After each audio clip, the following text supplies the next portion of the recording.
So what is up, guys? Nick here, helping you to master your technology. In this short video, I'm going to explain to you why I'm switching from the Galaxy Note 10 Plus over to the 11 Pro Max as my main phone. Now, before somebody gets in the comments who hasn't been on this channel before, the Galaxy Note 9 last year was my main phone for the majority of the year. Now, I did use the 10s Max alongside of it a lot. It was basically in my other pocket, but the SIM card stayed in here, and for good reason. The Note 9 was such a powerhouse. It had every feature I love, like headphone jack. It did have the S Pen dual speakers, great cameras, big screen, fast performance, lots of RAM, lots of storage, 512 gigs.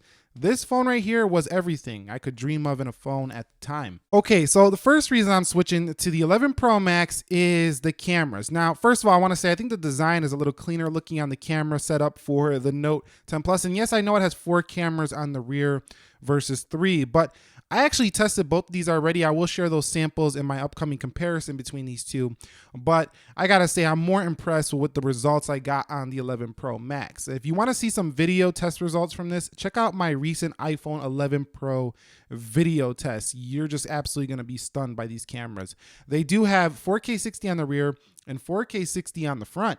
And when you are switching between them, it's pretty seamless. Like, the quality matches up very well. Whereas on the Note 10 Plus, the front-facing camera doesn't look nearly as good as the rear. And also on the front, you can do 4K 30, but you can do 4K 60 on the rear. So matching that footage is a little bit tricky. Whereas with the iPhone 11 Pro Max, you can do 4K 60 on the front and the rear. So the results I'm seeing to me are more like what I want to use in terms of putting out on YouTube and things like that from the cameras that come on the 11 Pro Max. I just like the results better. And this is the first phone I've seen that I'm literally not going to be using my action camera much anymore. I'm not going to be using my DSLR much anymore. That's how good and impressed I am by these cameras. It's not a gimmick what they're talking about when you see this camera advertised everywhere. It's a really solid piece of equipment here. Okay, so there's a couple of things that I love about the Note 10 Plus, and they have made their way to the iPhone 11 Pro Max. Then the first one is swipe texting here for the Galaxy Note. So you can see, hey, what? And then if I go right here, I got night mode. Now, both of these features are now on the 11 Pro Max. You can do swipe texting right here, and you do have a dark mode here for iOS 13. So those were two of my favorite features that kept me on Samsung phones quite some time, and they're now here for iOS. So really do like that, and that's one of the reasons why it was easier for me to make a switch this time. Okay, so I'll be the first to admit that this is a real advantage of the Galaxy Note 10 Plus to have the ability to pop view apps. In addition to that, have the ability to split screen applications. It's super productive and super handy a lot of times where you can split these applications. So really what I gotta say is that's a definite win for the Note 10 Plus. But the reason why that's not enough to keep me over there is because lately I've been feeling like, Android phones in general, not just the Note, but the Note really has so many features, and I just really want to focus on one app at a time and try to reduce the amount of multitasking I'm doing in my life, because it really does get overwhelming on your brain when you have a packed schedule to be multitasking. So what I mean is I'd rather just be in one application all the time, and I know you can do that. You don't have to touch the multitasking features on the Note 10 Plus if you don't want to. But the fact that they're there makes me want to use them, and makes me feel like if I'm not using them, then why did I buy a Galaxy Note 10 Plus, if that makes sense? Now, also, yes, you have tons of customizations here for the Note 10 Plus, but personally, I don't think almost any of these look better than the way Samsung has it set up out of the box. So I don't really use that all too often. And so I really just find myself a little more focused on this more simple grid of icons setup, but it doesn't mean it's better. It's just it's working for me lately, and I just feel more focused and like less distracted by my phone on iOS right now. Okay, so I do absolutely adore the S Pen for the Galaxy Note 10 Plus, and I think it's a super productive tool if you do make use of it. But what I mostly use this for is to make lists of things. And I found this application that is on both Android and Apple phones, and that is the Microsoft To Do application. I don't know if you use this, you might use it, but it is super nice and super easy to make lists. And with this application, it's cross-platform. I could use it on any product. I don't really find myself needing the S Pen as much if I'm not going to use it for to-do lists. Now, quickly jotting notes down, I can simply use Apple Notes over here, but it's still fun to use the S Pen for that type of thing. So I do think it's a real advantage on the Note 10 Plus to have an S Pen over the 11 Pro Max.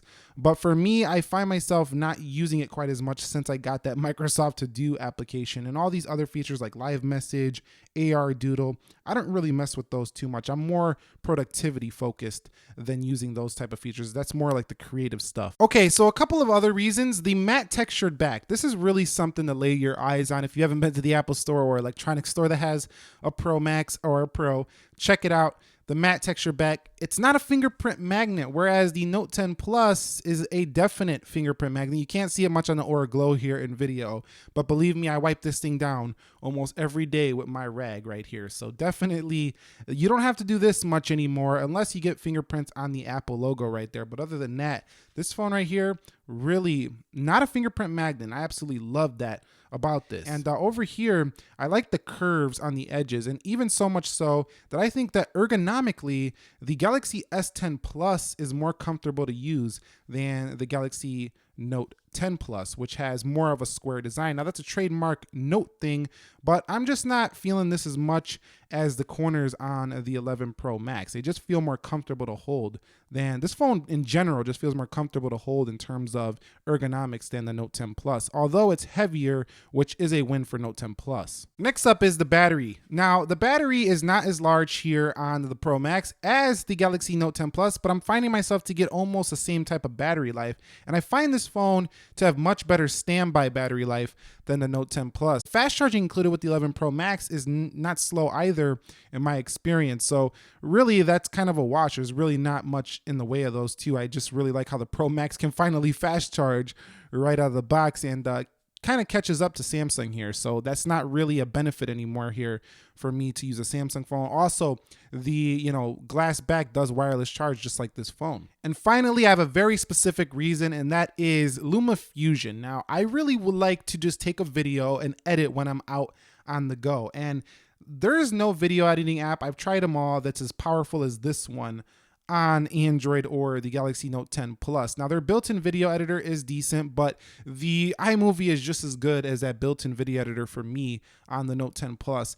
And this LumaFusion is just, it's kind of like, it's got a multi-track editor on a phone. It's insane. So this phone right here, when it comes to pro video and camera apps, it's just super polished for the 11 Pro Max, and it makes me feel like I have that power even if I'm not near my MacBook or my iPad. I can do it all here on the iPhone. And this video is not saying that this phone is better than this phone or this phone is better than this phone. This video is just saying why I'm particularly switching over. So I want to know which one you're going to pick this year, or did you pick one or the other? Why you wouldn't pick this phone, or why you wouldn't pick this phone? Let me know down below. I'm really curious to hear what you got to say about these two. And stay tuned for my full comparison between these two, where we actually compare them, not talking about my personal only opinions, where we talk about all the features and we talk about which phone is the better phone overall as a total package. Thumbs up if you enjoyed it. Thank you very much for watching. Be sure to be well, and peace.